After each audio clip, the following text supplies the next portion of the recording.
жетекшісінің Лиманное кен орнын игеру бойынша тау-кен жұмыстарының жоспары. Екінші кезек жерасты тау-кен жұмыстары ықтимал әсерлер туралы есеп бойынша ашық және онлайн жиналыс түрінде қоғамдық тыңдауды өткізгелі отырмыз.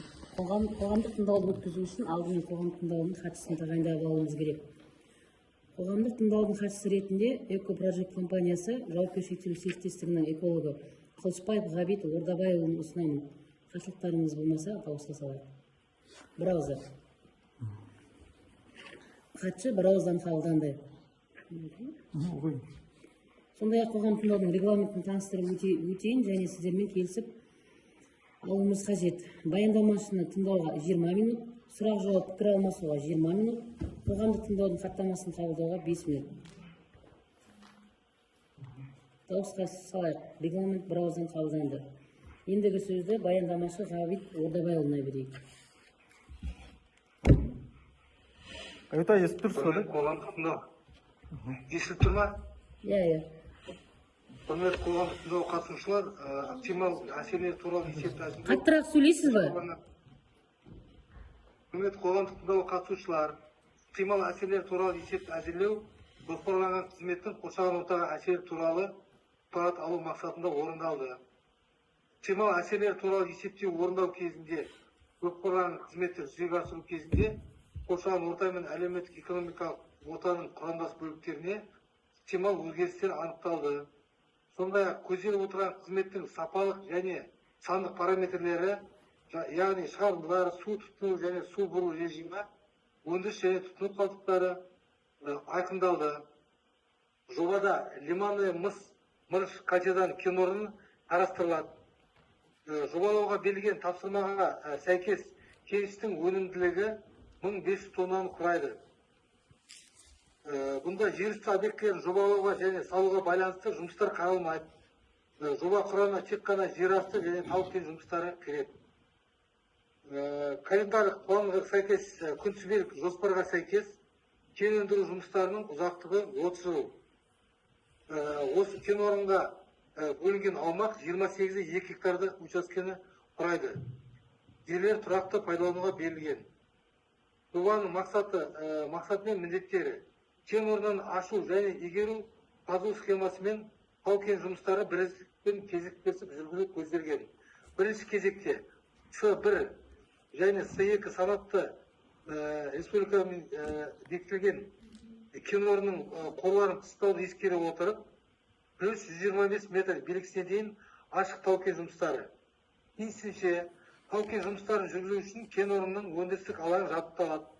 Екінші кезеңде кеніштің өндірістік алаңын тиісті жайластыра отырып, жерасты тау-кен жұмыстары жүргізіледі.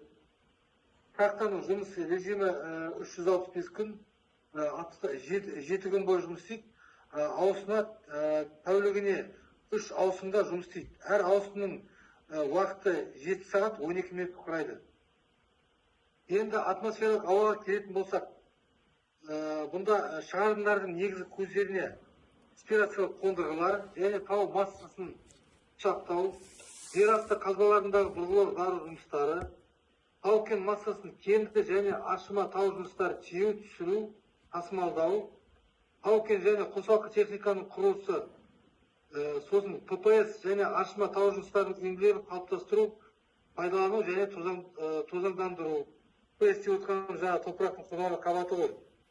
Кенді құю және тасымалдау, конвейерлерге, қоймаларға, техниканы дәнекерлеу және жөндеу жұмыстары, жанармай құю жұмыстары кіреді. Жалпы құрылыс учаскесінде барлығы 18 көз анықталған, оның ішінде 2 ұйымдастырылған көздер, 16 ұйымдастырылмаған көздер. Жалпы бұл нормативтер 36 жылға дейін есептелген, 27 жылдан бастап. 27 жылы атмосфералық ауаға барлығы 31,9 тонна, 28 жылы 30,4 тонна, 29 жылы 34,4 тонна, 30, 31 жылы 34,9 тонна, 32-39 тонна, 33 жылы 60,2 тонна, 2034 жылы 102, 35 жылы 143, 36 жылы 191 тонна жылына ластауыш заттар бөлінеді. Жалпы объекттің санитарлық қорғау аймағы 1000 метрді құрайды. Енді әсер ету аймағы 243 гектар, солтүстікке дейін 323, оңтүстік 541, батыс 729, шығыс 479 метрді құрайды. Ластау заттарының атмосфералық ауаға тасырау есебі эра бағдарламалық кешенімен орындалған, және санитарлық қорғау шығыстылардың көлемі, қалыптың асқан көлемі санитарлық қорғау аймағынан шықпайды. Сондай-ақ осы кен орнында ластау заттардың атмосфералық ауаға әсерін төмендету мақсатында газдар жерасты кешенін жабдықтау, жүктеу торабындағы шаң шығаруды азайтуға арналған аспирациялық қондырғымен жабдықталған. Аспирациялық қондырғының тиімділігі 80-99 пайызды құрайды. Сондай-ақ әуе бассейніне шығарылатын ластау заттарының әсерін төмендетуге бағытталған шаралар қарастырылған. Оларды айтып өтсем, техникалардан бөлінетін шығарындыларды азайту, шаң басу жұмыстары, сондай-ақ жарыс жұмыстарында шаң басу жұмыстарын жүргізу, жерасты қазбаларын желдету, жерасты шығындарын барынша азайту, герметизациялау, сақтау алаңдарында және тау жұмыстарын сақтау кезінде тозаңдандырудың алдын алу, бақылау және ұйымдастыру. Атмосфералық ауаға бақылау жүргізіліп отырады. Бұл өндірістік экологиялық бақылау бағдарламасына сәйкес аккредиттелген зертханалар бар, лабораториялармен жүргізіліп отырады. Енді су пайдалануға келсек, кен орны Орал өзенінің аңғарының оңтүстік жағалауында орналасқан, бірінші және екінші жайылма үстел террастарында орналасқан, шамамен қашықтығы шамамен 0,44 километрді құрайды. Су пайдалану. Жылына су пайдалану көлемі 353,7 мың тонна құрайды. Су бөлу көлемі 19,856 метр куб жылына құрайды. Қайтып тұтыну 31,103 мың тонна жылына. Пайдаланған ағын сулар буландырғыш тоғанға жіберіліп, онда буландырғыш тоғанда да өндірістік экологиялық бақылау бағдарламасы жүргізіліп отырады. Өндірістік экологиялық бақылау бағдарламасы 90 сайын жүргізіліп отырады, келісімшарт негізінде.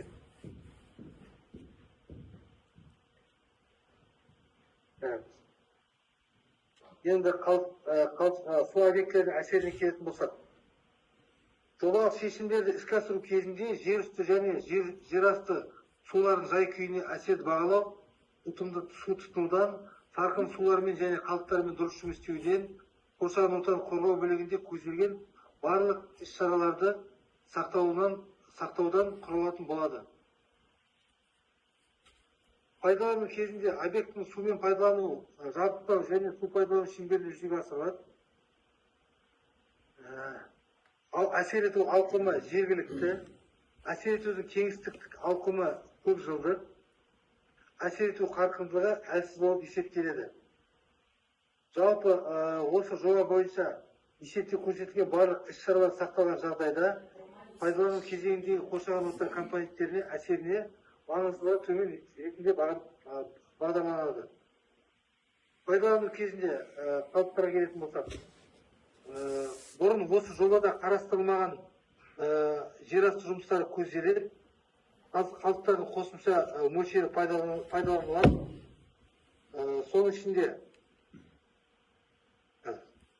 қалдықтарға келетін болсақ, дәнекерлеу қалдықтары, пайдаланылған шиналар, автокөлік доғақтары, пайдаланылған шамдар, тозған киім және материалдар, аралас коммуналдық қалдықтар, тамақ қалдықтары қоршау жұмыстары түсіреді. Бұл қалдықтар арнайы бөлінген орындарда контейнерлерге, ыдыстарға, сыйымдылықтарға уақытша жиналып, келісімшарт бойынша полигонға жіберіліп отырады.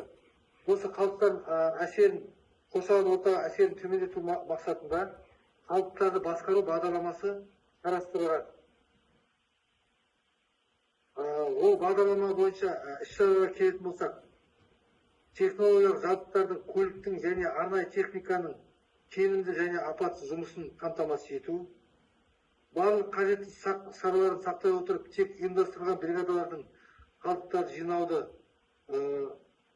ұйымдастыру, қалдықтардың қауіптілік кластары мен деңгейі бойынша бөлу, тығыз жабылатын қақпақтар мен жабдықталған ыдыстарды сақтау, арнайы герметикалық контейнерлерде жинау, ластауыш заттардың топыраққа, жерге және жер асты суларына түсуін болдырмау мақсатында қатты жабыны бар асфальт, бетон бар арнайы бөлінген қоршаған алаңдарда орналастыру, контейнерде шартқа сәйкес қалдықтарды уақытысыз шығарып отыру, апатқа ұшыраған жағдайда қоршаған ортаның ластану мүмкіндігін болдырмайтын герметикалық арнайы контейнерде тасымалдау.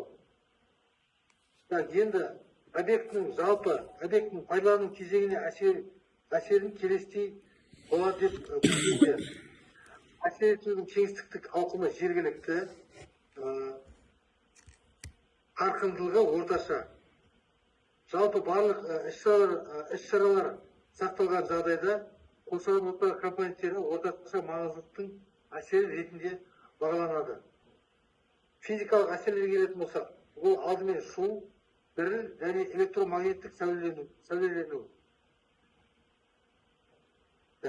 Машиналарды, жабдықтарды және құрылыс конструкцияларын таңдау бойынша қабылданған жобалық шешімдерге сәйкес жұмыстарды жүргізу персонал үшін дірілдің нормативтік мәндерінен аспауға мүмкіндік береді. Топыраққа және өсімдіктер және жануарлар дүниесін қорғау. Жобада құқықтардың айтып өтейін, айтпақшы, мына участок ерекше қорғалатын аймаққа жатпайды және орман қоры жерлеріне жатпайды. Жобада құстардың ұшуына және ұя салуына кедергі келтіретін жоғары қабатты ғимараттар мен құрылыстар, жоғары вольтты беріліс желілерінің тіректері, су айдындарының жасанды құрылыстарын салу көзделмейді.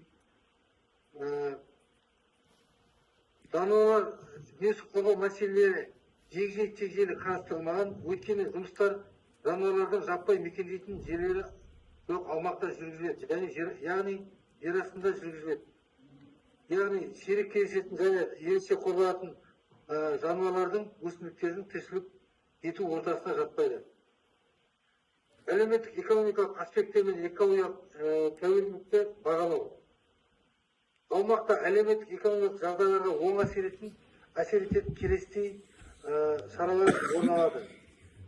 Жаңа жұмыс орындарының құрылуы, жергілікті бюджетке салық түсімдерін ұлғайту, қазақстандық материалдар мен жабдықтарды пайдалану, халықтың табысын ұлғайту, сатып алу қабілеттілігін арттыру, аумақтың инвестициялық тартымдылығын жақсарту, осындай оң әсерлері қалыптасады.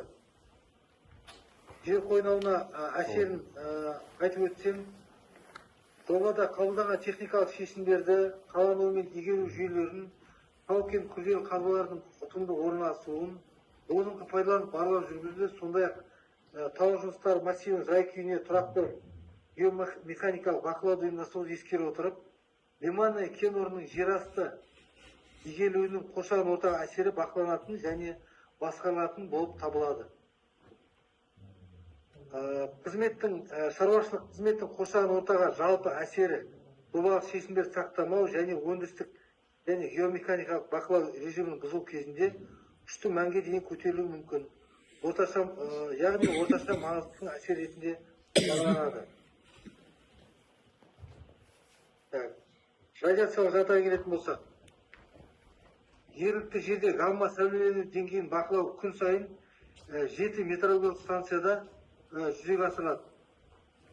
Ақтөбе облысында атмосфераның жер үсті қабатының радиациялық гамма фонының орташа мәндері 0,03, 0,19 микрожүйелі сағатына. Норматив 5. Облыс бойынша орташа радиациялық гамма фон 0,11 сағатына құрайды. Бұл жерде жаңа айтып өттім, қоршаған ортаға әсерді төмендету мақсатында өндірістік экологиялық бақылау бағдарламасы қарастырылған. Өндірістік экологиялық бақылау бағдарламасында атмосфералық ауаға, топыраққа, суға, жер асты және жер үсті суларына және радиациялық фонға бақылау жүргізіліп отырады. 90 сайын сондай ақ бұл бақылау жүргізген кезде су сынамалары, топырақтың сынамалары, атмосфералық ауа сынамалары алынып, зертханаларда зерттеліп, республикалық экологиялық порталға жіберіліп отырады. Сондай ақ экология департаментіне жолданып отырады. Қысқаша, объектінің қоршаған ортаға әсері мардымсыз болып есептеледі. Сол баяндама аяқталды. Сұрақтарыңыз болса қоя берулеріңізге болады.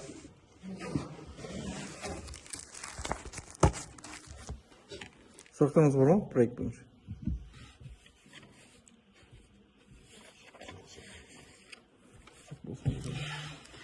Сұрақтарыңыз болмаса, онда баяндама аяқталды. Тыңдағандарыңызға рахмет.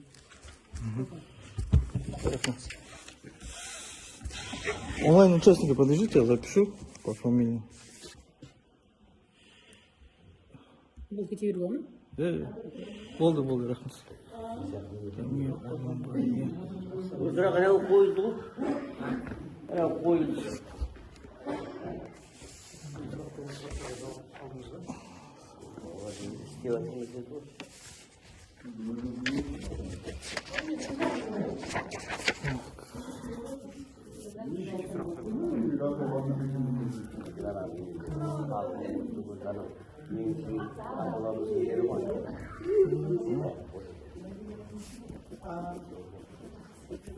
Ayağına talihimizde geçelim. Hele okuzluğu talihimizde.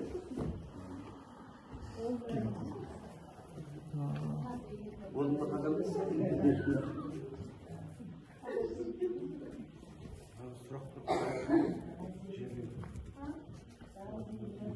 Ayağına koydum.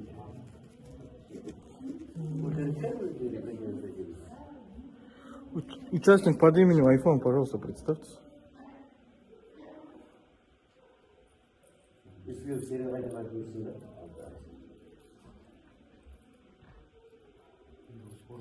Слышно, да, меня? Сосков Владимир. Как? Сосков Владимир. Сосков Владимир. Местный житель.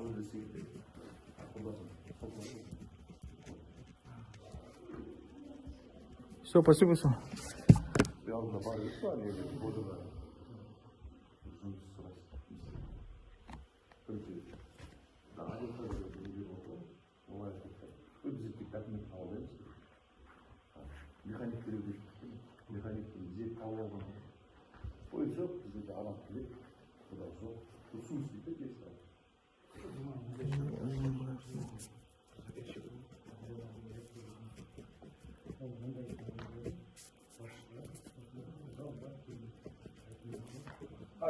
Жумажан? Нам отключаться или... Да, все, в принципе. Слушание закончилось, вопросы нет.